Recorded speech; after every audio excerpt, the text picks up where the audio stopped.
Hi everyone. This is the last, basically the first of the last two recorded lectures for this module for this year. Now, just to explain the content in this lecture and the lecture on the final lecture on critical geopolitics. This won't be appearing on the January exam paper or the Erasmus International Students exam paper. So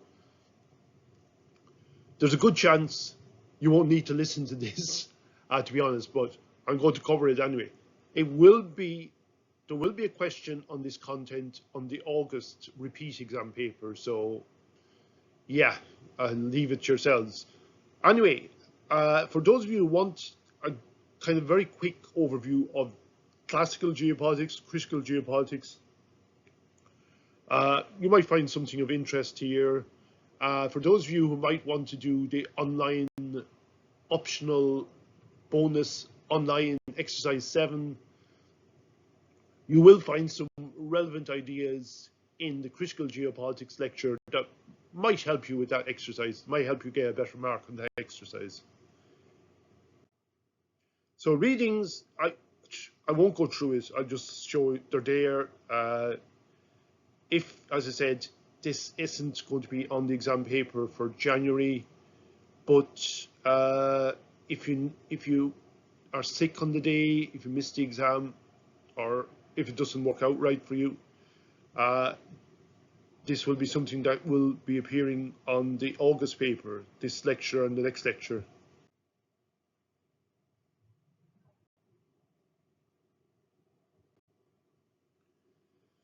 So there's two basic sections of this. This is a very, very quick, brief introduction to the study of geopolitics. Now, in the last few years, if you want to learn more about geopolitics, there is a more detailed take on geopolitics in final year geography and third year geography. There's a standalone module on geopolitics with Jerry Kearns.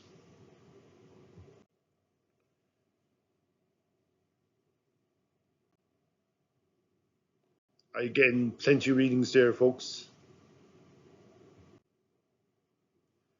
So what is or was classical geopolitics about? It was about trying to make sense of the world using a geographical images or maps to make sense of the shape of world politics, the shape of the conflict for influence, the conflict for power between the world's major superpowers. Basically, as it says there, it was a central organizing plot of world politics, which is viewed as underlying all events by the all-seeing geopolitician. So basically, there was a sense with some of this work in classical geopolitics that the geopolitician, the geographer doing this work, sometimes almost claimed to have almost superpowers, that they could look down on the world and actually try to make sense of the world, try to predict world events. Another thing you tend to get with the classical geopolitics is it breaks the world map up into a small number of big categories. We'll see this with Halford MacKinder's Heartland theory, where the world's basically broken up into just three macro regions. So it's not, as it says there, not particularly interested in cultural diversity or geographical diversity. It's really about breaking the world into macro categories for the purposes of, as it says in the final point, trying to identify threats and dangers to specific states or specific countries. So the geopolitician, and usually in the late 1800s and early 1900s, geopoliticians were generally working. They were there mainly to advise their own government. So Halford MacKinder's main focus was on advising the British government in terms of its take on international affairs.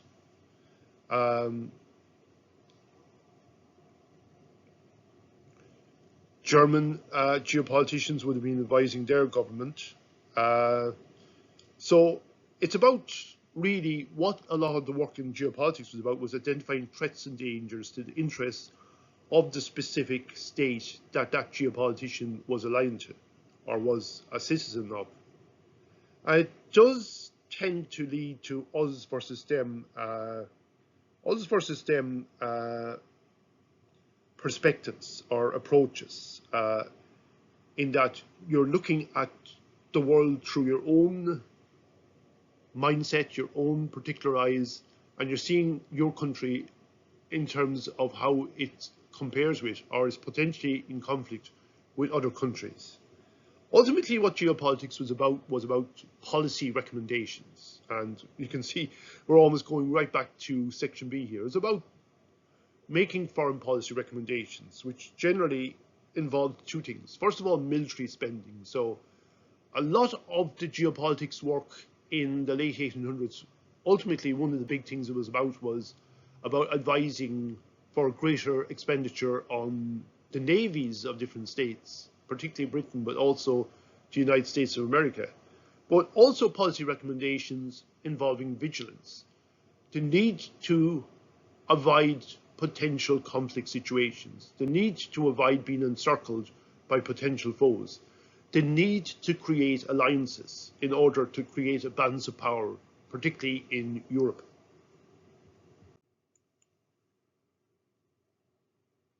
Now, what was interesting about geopolitics when it emerged in late 1800s was it effectively was the first time people started to think of the globe as an entire space. So prior to that, people's view of the world would probably be kind of going from east to west across the Atlantic Ocean.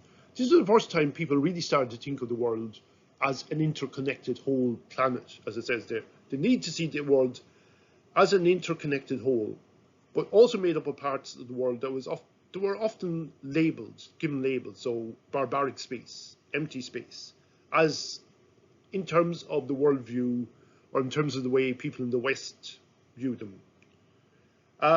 Geopolitics, as it says there, generally viewed the arena of politics as one of competition. So that's the point. It wasn't about promoting well-being. It generally saw politics as involving competition between different states, competition for supremacy. But geopolitics, and this was a lot of what academic thought was about in the late 1800s, 1900s, is about trying to make sense of the world. But ultimately, as it says there, if you could explain the world, understand the world could then be controlled.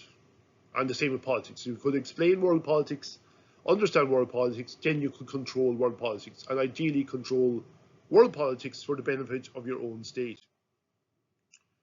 The late 19th century was a time of very significant social, political, and cultural change.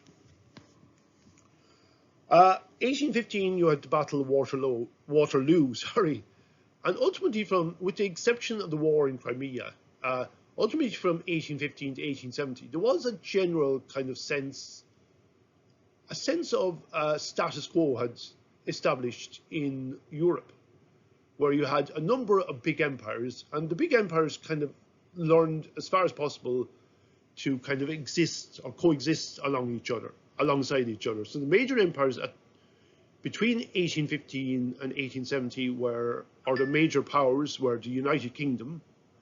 And the United Kingdom was interesting because the United Kingdom was generally viewed as being the major superpower around the world, but the United Kingdom didn't have specific territorial interests on continental Europe.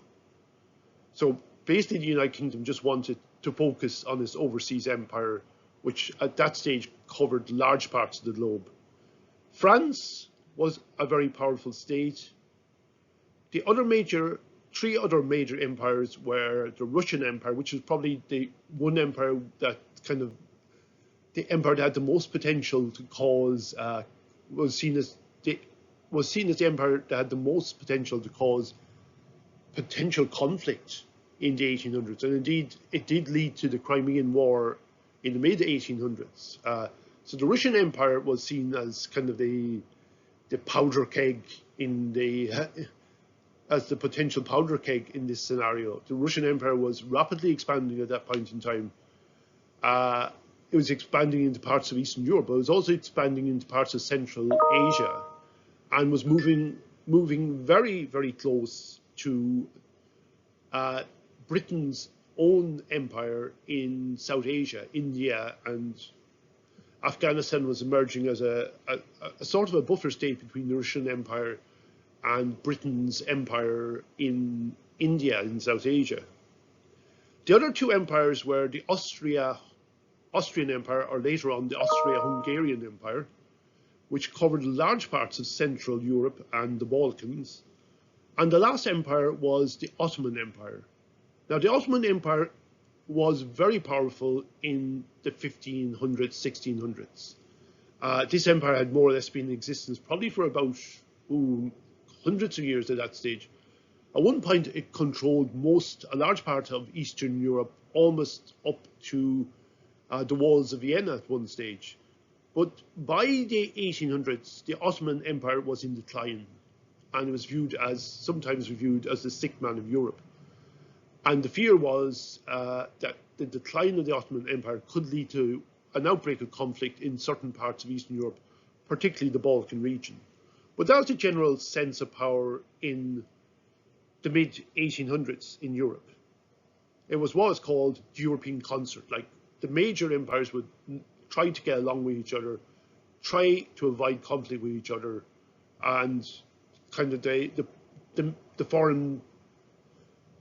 politicians responsible for foreign policy would do their best to try and avoid potential conflicts.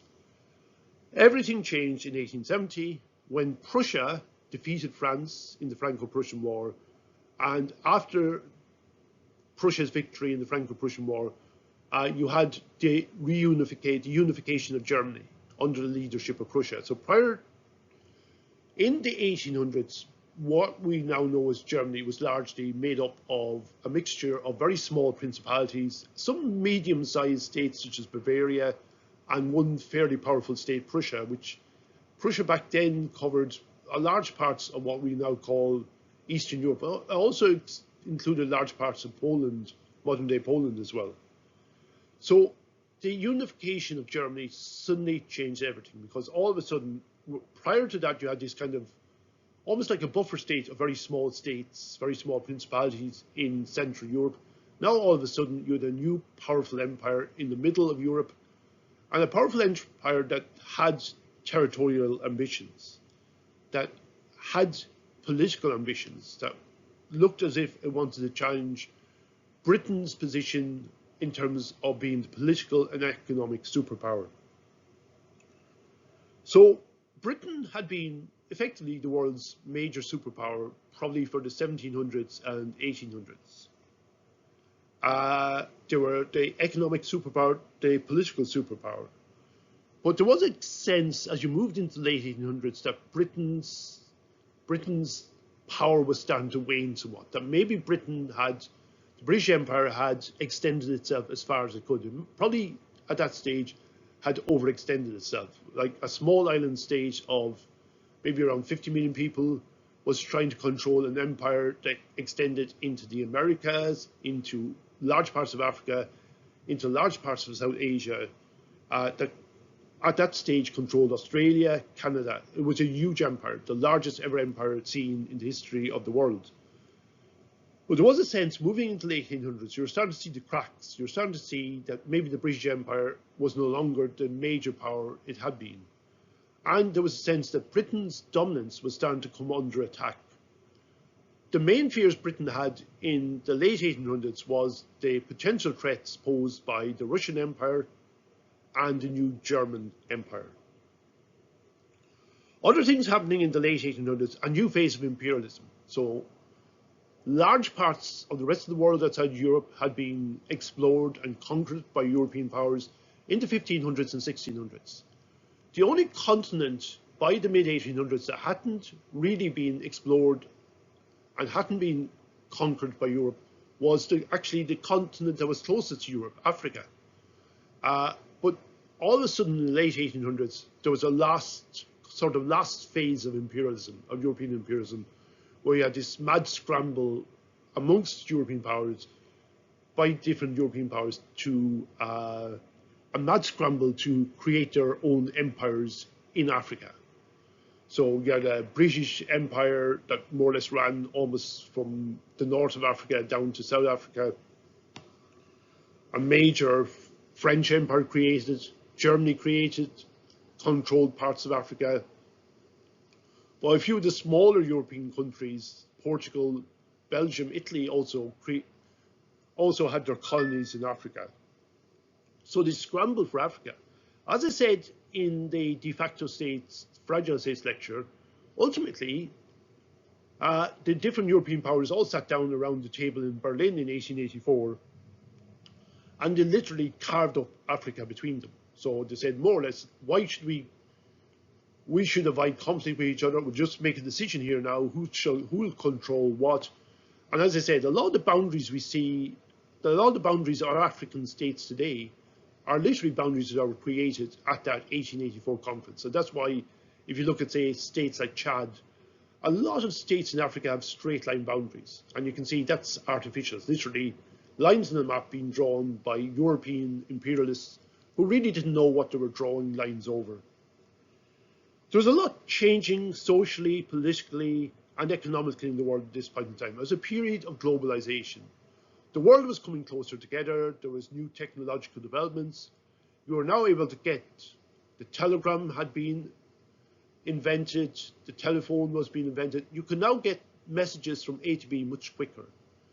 There was also a mass relocation of people around the globe, a mass phase of migration, particularly from Europe to the Americas, but also from Europe to the new colonies in parts of Africa as well. So it also was a period of social dislocation. Now, just to show you that how this worry about the threats posed by Germany and Russia fed into normal everyday life in the 1800s. In the mid 1800s, the Skibbereen Eagle, or the Skibbereen and West Carbery Eagle, published an editorial kind of warning of the threats posed to Russia. Remember, at that stage, Ireland was part of the United Kingdom, and said, look, the Skibbereen Eagle has its eye on the Tsar of Russia. The Tsar of Russia, reading that, quaked in his shoes, no doubt. Well, actually, I'd be a lot more worried about the Skibbereen Eagle than I would about other things, but there you go. And this was a sense here, a cartoon here, highlighting the way Britain saw the world, and particularly the way Britain saw the threats posed by Germany. So I'll talk about this in critical geopolitics, how you can use cartoons to represent simply but effectively certain ideas about politics. So the British lion is theirs with his paw on the globe. And so it's obviously suggesting, look, Britain controls the world. But it's not a particularly threatening, it's just got paw on the globe. It's like a friendly paw on the globe. But look overhead, it's an eagle, but it's a very shady, threatening eagle. So with a crown on his head. So that's meant to represent the emperor of Germany, or Germany itself. So basically suggesting, look, Germany wants to take over the world, it wants to replace Britain, but we're not going to allow that to happen. Hands off. Hands off. Anyway, that was the political shenanigans that was taking place in the late 1800s, the point in time where geopolitics started to emerge as an avenue of study.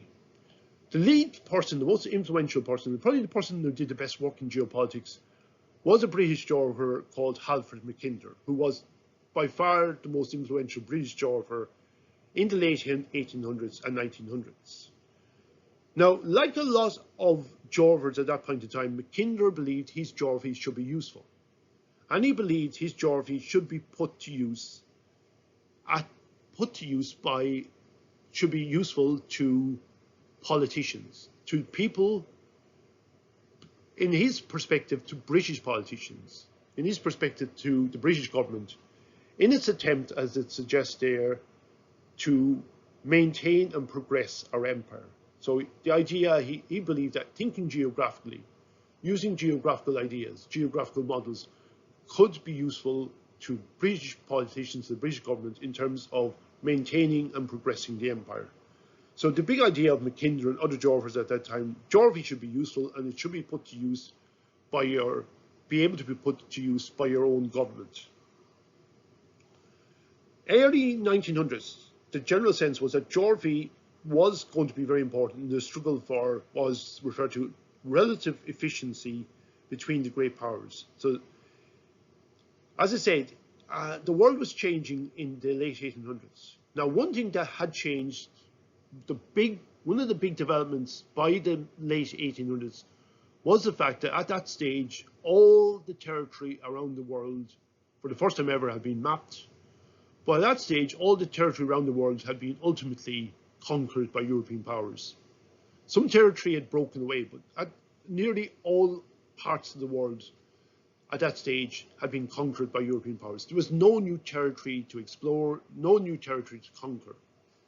So what did this mean? It meant if the German Empire was to expand in the future, if it was to gain territory, it would have to gain territory from other European empires.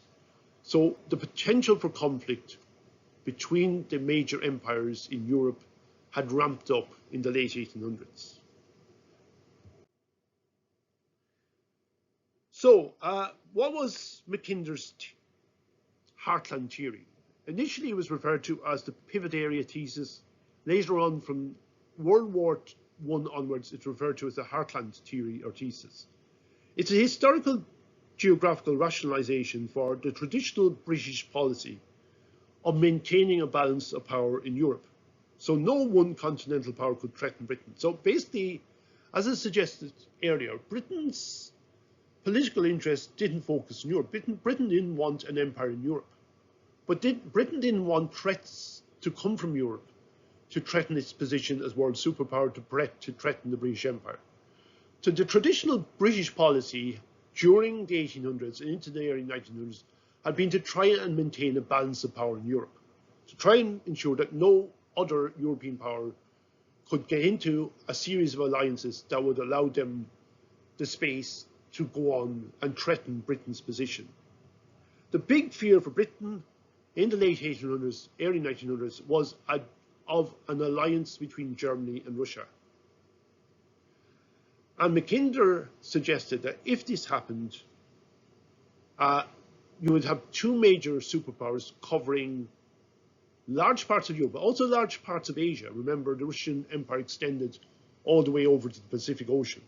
I said the territory controlled by these two groups would give them a major strategic advantage that ultimately, he said, if they work together, ultimately they're in a position to strike for global dominance. They would be able to threaten the British Empire. So Britain's interests in different parts of the world, and the big fear for Britain was always the Indian Empire, South Asia, the jewel in the British Empire. The big fear was if this happens, then Germany and Russia, if they work together, they'd be in a position to dominate Europe, but they'd also be in a position to extend their interests, extend their territory into other parts of the world, including what was then the British Empire in South Asia. And as I said, the ideas reflected the historical context of the early 1900s, as I've explained already. Now, one of the big ideas MacKinder puts forward in his theory is that there was what he called a change of epoch. He says the world between the 1500s and the 1900s, he said, the world over this period, he said, and this was the period of European overseas explorations, but also empire building. He said, this period, these 400 years, he said, he referred to these as the Columbian epoch, called after Christopher Columbus. He says, we've had this Columbian epoch over these last 400 years where sea powers such as Britain, such as France, such as Spain, have been able to dominate the rest of the world. He says, however, technological change is going to have an impact. He says, look at the railway. Prior to this, a country like Russia would have found great difficulties into expanding into Western Europe, into launching attacks on other parts of the world, because large parts of Russia are inaccessible to the sea. The parts of Russia that are mainly accessible to the sea or the ocean is the north of Russia, and that's accessible to the Arctic Ocean, which is frozen over for large parts of the year. So he says, with developments in railway technology, he said, we may now see a shift in power from sea powers to land powers, because now the land powers can build transcontinental railways which would allow them to transfer large numbers of armed forces across land in a very short period of time. So the big fear was the impact of transcontinental railways, of technological developments in that regard, which MacKinder felt could shift the balance of power away from the sea powers such as Britain, the United Kingdom and France, and towards land powers such as Germany and Russia. As I said, he makes the point as well that the globe was now a closed political space. Everywhere had been explored. There's no new spaces to be conquered, to be explored. So any further territorial expansion has to come at the expense of other European powers. As I said, the big fear from MacKinder was of an alliance being created between Germany and Russia. He says if that happens, the empire of the world would then be in sight for these two countries. MacKinder doesn't really talk about the United States of America in this. In fact, he often refers to the USA as an Eastern power, which is interesting, mainly suggesting that maybe the USA's international interests or foreign policy interests at that point in time were focused more on the Pacific region rather than Europe, that they were more interested in territorial advances in the Pacific region, maybe in parts of Asia, and the USA had built up a presence in the Philippines at this point in time. So the USA wasn't really factored into MacKinder's thinking in the early 1900s. To him, in his mindset, the USA was over there. It wasn't a factor. Now, ultimately, as I said, geopolitics was about breaking the world up into three major regions, a number of major regions. MacKinder breaks the world up into three major regions. He divides the globe into a pivot area, which later on becomes known as the heartland, an inner crescent territory, and an outer crescent territory. So this is MacKinder's worldview. So you look at the pivot area there. The pivot area, again, later on becomes known as the heartland, a huge amount of territory in Europe, Eurasia. Now, what's interesting about the pivot area of the heartland is it's this big, large landmass in Eurasia, including parts of Europe and Asia. It is inaccessible to sea powers because all the rivers in this region flow into the Arctic Ocean. And the Arctic Ocean generally is frozen over for large parts of the year. So it's a part of the world that is largely inaccessible to sea power. Britain would not be able to attack this region because how do you attack it? The only way to attack this region is by land. And as Napoleon found out in 1812 it was, as Napoleon found out in 1812, if you're going to invade Russia, you're taking on a major strategic challenge. Hitler found this out in World War II as well. Invasions of Russia involve major strategic challenges. You run the risk of overextending yourself and eventually being encircled and defeated or running out of supplies. So the pivot area was seen as a territory that offered the person or the group that controlled it a major strategic advantage. Also because the pivot area, more or less, from the pivot area, you can move into Central Europe and Western Europe, you can move into the Middle East, you can move into South Asia, and also East Asia. Now, as I said, the landmass here is remote and inaccessible. Now, MacKinder, in his address, and the first time MacKinder puts forward this idea is in a speech in 1904. In his 1904 address, he refers to this as the strategic region that was of the foremost importance in the world. So he says, look, this is the pivot area. It gives the group that controls it a major strategic advantage. And at that time, and it's still the case today, that was Russia. So he said, look, Russia controls the pivot area.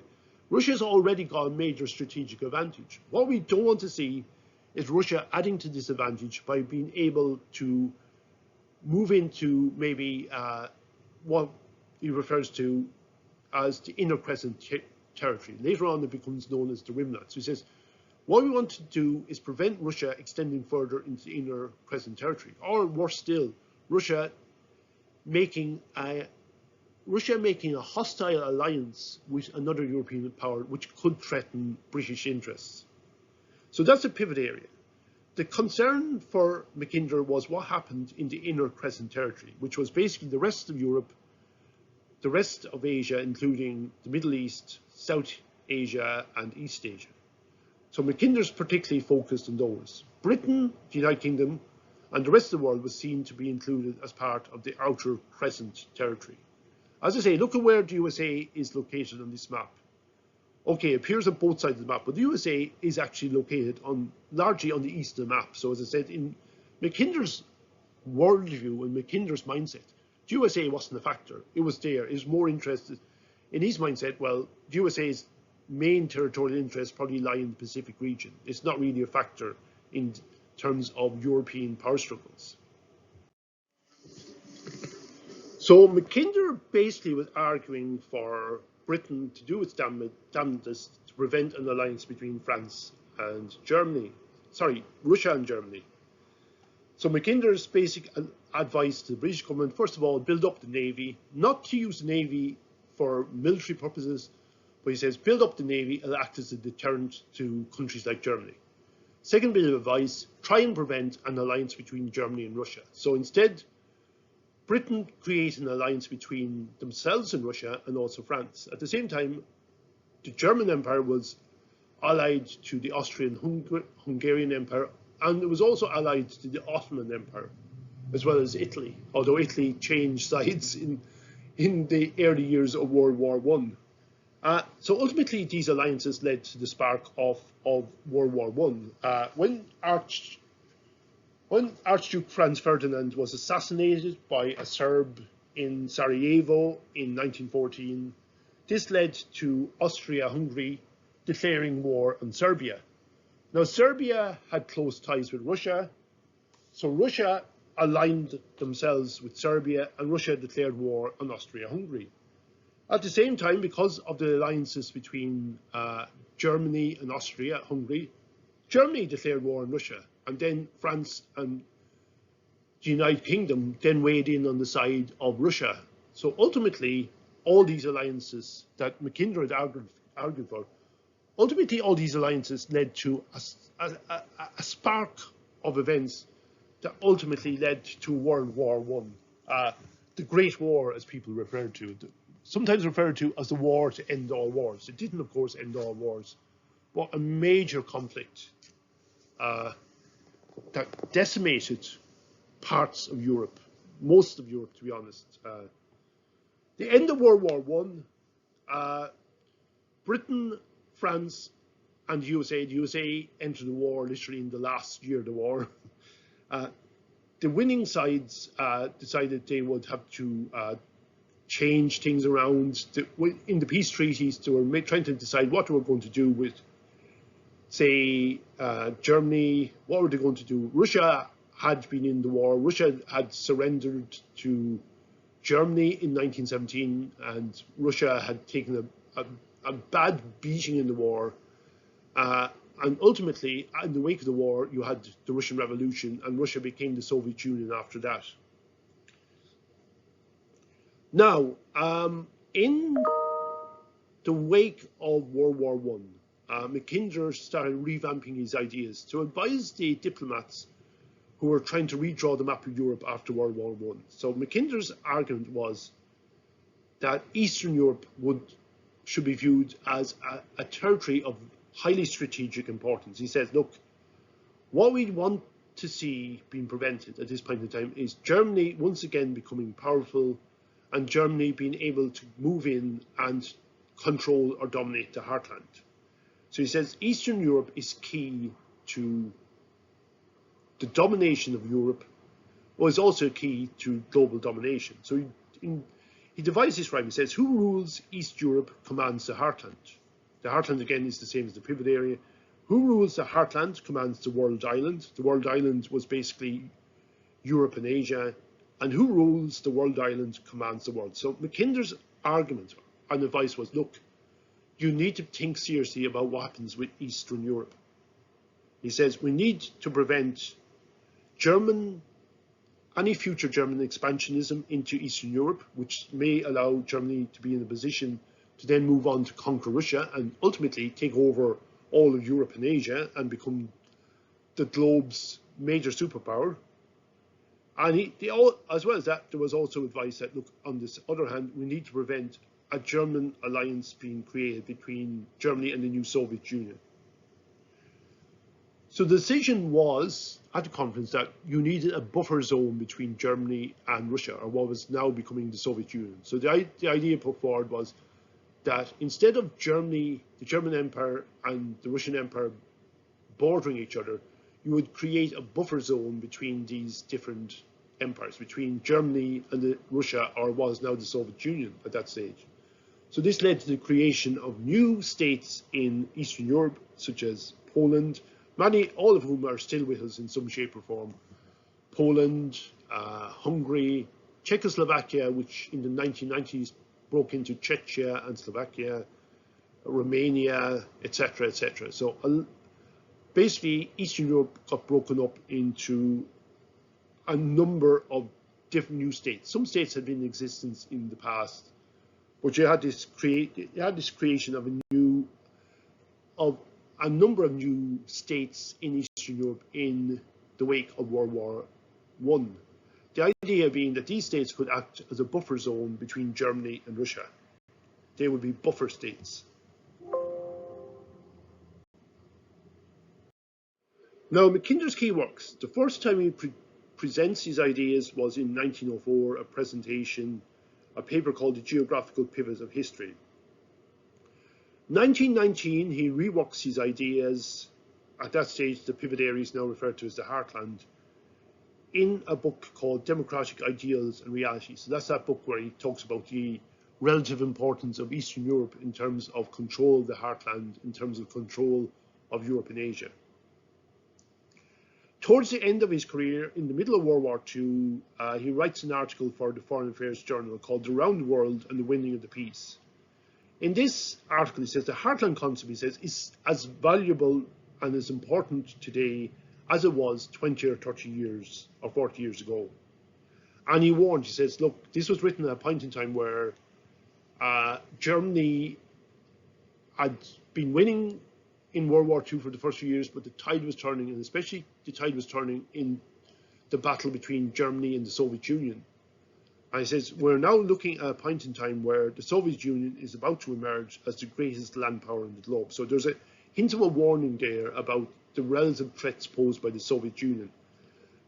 Relative advice that ultimately gets taken up in terms of Cold War politics or Cold War geopolitics.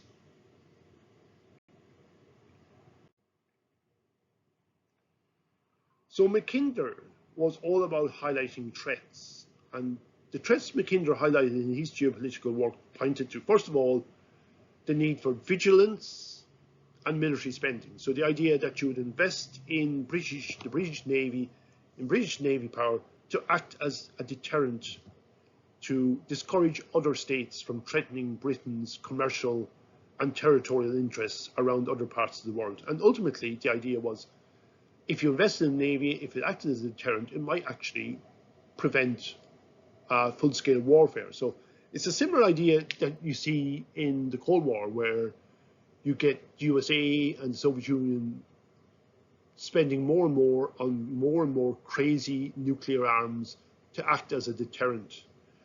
MacKinder also highlighted the importance of strategic thinking, the idea that you needed a balance of power in Europe, and Britain needed to have alliances, and Britain needed to prevent an alliance being created between Germany and Russia. MacKinder's work also advised the need to redraw the map of Europe after World War I, the idea that you needed a buffer zone of small states in Eastern Europe that could create a buffer between Germany and Russia. So he says, Europe can have peace with enough buffer states around Germany to check temptation to German ambition. So it's interesting, in the wake of World War I, MacKinder's concerns were mainly with Germany. Remember, Russia had got a major pasting in World War I, In World War II, or in the latter stages of World War II, MacKinder's main concerns shift more so to what was then the Soviet Union. So MacKinder's geopolitics was a new way of looking at the world. It was the first time you kind of tried to make sense of the world as looking at a global level, looking at it in geographical terms. It's a very simplistic way of viewing the world. So you're basically breaking up the world into a small number of big macro zones, and there's no real concern for geographical diversity or the uniqueness of places. And ultimately, like all forms of geopolitics, and indeed most forms of academic work, the work was shaped by the economic, political, ideological, and military contexts of that time. Problems with MacKinder's Heartland thesis. Some of his forecasts were inaccurate. He was very concerned about the impact of a vast array of transcontinental railways crisscrossing across Russia and Siberia. That didn't really happen. He underestimated or underplayed the relative importance of the United States of America. MacKinder was also shaped by environmental determinism, and he was very much a British imperialist. But I think in his later career, in fairness, so definitely at that point in time probably saw, look, he was of the mindset, like a lot of British imperialists at that time, that the British Empire is a force for good. It's actually for the betterment of people in India that we control India. It's actually for the betterment because we are giving them information, we are giving them information, education, we are bringing our level of development to India. So there was this sense that amongst many people at the time that the British Empire is a force for good. By the time he moves to the end of his career, he does have a more developed sense of global economic inequalities. In his last ever piece of writing, he makes the point that, look, the key to world peace is to ensure that all parts of the world are developing to a similar level of prosperity. So he says 1,000 million people live in the monsoon lands of India and China. They must grow to prosperity in the same years in which Germany and Japan are being tamed to civilization. They will then balance the other 1,000 million who live between the Missouri and the Yangtze. A balanced globe of human beings, and happy because balanced and thus free. The other problem with the Heartland thesis and classical geopolitics was its associations with German geopolitics, or rather Nazi geopolitics. So the work of Haushofer and the German school of geopolitics put forward the idea of Lebensraum, the idea that the German state needed extra living space. And this idea of Lebensraum in the late 1800s was initially used to create a rationale for Germany to create its own empire in parts of East Africa. In the 1930s and 1940s, this idea of Lebensraum was basically used to justify Germany invading parts of Eastern Europe, Germany extending its empire into large parts of Eastern Europe. Because of this association with Nazi geopolitics, geopolitics as a form of academic study largely fell out of favour in universities after World War II. And geopolitics largely geopolitics as an area of research within academic geography, geopolitics largely goes into decline. Like, people will refer to geopolitics with more like referring to geopolitics as a cautionary tale more so than this is something you could or should study.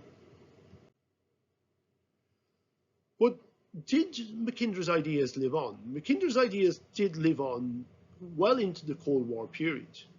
While professional geographers were no longer really dabbling with the ideas of geopolitics, politicians and people in the areas of international studies and diplomats were still holding on to some of MacKinder's ideas. Even as late as 1988, the then president of America, of the USA, Ronald Reagan, he was still using MacKinder's terminology. So he talks about the threat posed to the United States by the Soviet Union, and he refers to that area of the globe often referred to as the world's heartland. And he says, ultimately, what's our main focus? What should be the main focus of American foreign policy? He says, ultimately, we have, since World War II, we have sought to prevent the Soviet Union from capitalizing on its geostrategic advantage, namely the geostrategic advantage it had from controlling the heartland. So 3 decades after MacKinder himself passed away, well into the late 1980s, this notion or the concept of a heartland was still percolating into the foreign policy thought of people like Ronald Reagan. Was MacKinder a Cold War geopolitician? He wasn't, but some of these ideas got drawn into Cold War political thinking. So the Soviet Union, as you saw with that from the quote from Ronald Reagan, the Soviet Union being portrayed as the threatening heartland. And you start to see various theories being developed around this. The idea that you needed to contain the Soviet Union, you needed to contain the influence of the Soviet Union, you needed to prevent the Soviet Union from extending its influence in the other parts of the world, not just territorial expansion, but political or ideological expansion. So ultimately, the Soviet Union was the world's major communist state. So the mindset of the USA in the West was, we need to prevent communist ideas percolating into other parts of the globe. So this led to the development of a containment strategy. In other words, you tried to contain the influence of the Soviet Union. And also the domino theory. And the domino theory basically warned that if one state in a specific region falls to Soviet influence or falls to communism, then the worry was all the other states in that region could also fall under Soviet influence like a series of dominoes. And this is the thinking that ultimately leads to the USA's involvement in the Vietnam War in the 1960s and 1970s. The worry that Vietnam was then, North Vietnam is now communist. We want to prevent communism and the Soviet influence being further extended into the rest of Vietnam and the rest of Southeast Asia. Geopolitics in the Cold War period. So there's various reworkings of MacKinder's ideas. Spikeman talks about the USA and the West needing to form a containment policy to prevent the rimland. That was what MacKinder previously referred to as the inner crescent, the rimland falling under Soviet control. So the rimland was basically the rest of Europe and Asia, Central and Western Europe, the Middle East, South Asia, East Asia. Meinig, in the middle of the Cold War, warned that the orientations of these rimland states could change. And the big fear for him, they would change from an outward maritime orientation, which was more focused on the West and the USA, to an inward continental orientation, which was more focused on the Soviet Union. Cohn in 1964 talked about the world being divided into 2 geostrategic regions. So he talks about 2 realms at the highest geostrategic level, the Soviet Union on the one hand, and USA in the West on the other hand. And he talked about a number of key regions in the rimland as being shatterbelts, areas that were highly prone to conflict, but also areas where the battle for dominance between the Soviet Union and the West would be particularly evident. So he talks about South Asia, the Middle East, and Central and Eastern Europe. Now, moving to the end, D. Seversky produced a way of looking at the world, a different way of looking at the world as you moved into the 1970s, 1980s. So generally up to this point in time, people's view of the world was kind of, if you looked at the world, you're mainly looking at the world.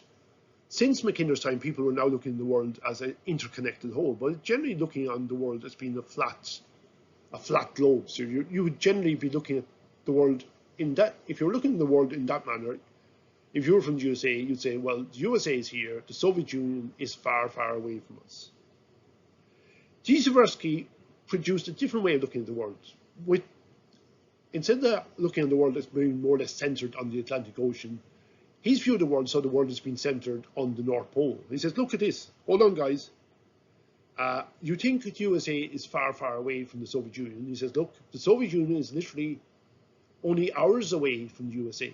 The Soviet Union can send bombers across the North Pole, and they'll cut across Canada, and they'll be able to bomb the USA within a matter of hours. So he says, the USA is within the range of Soviet bombers.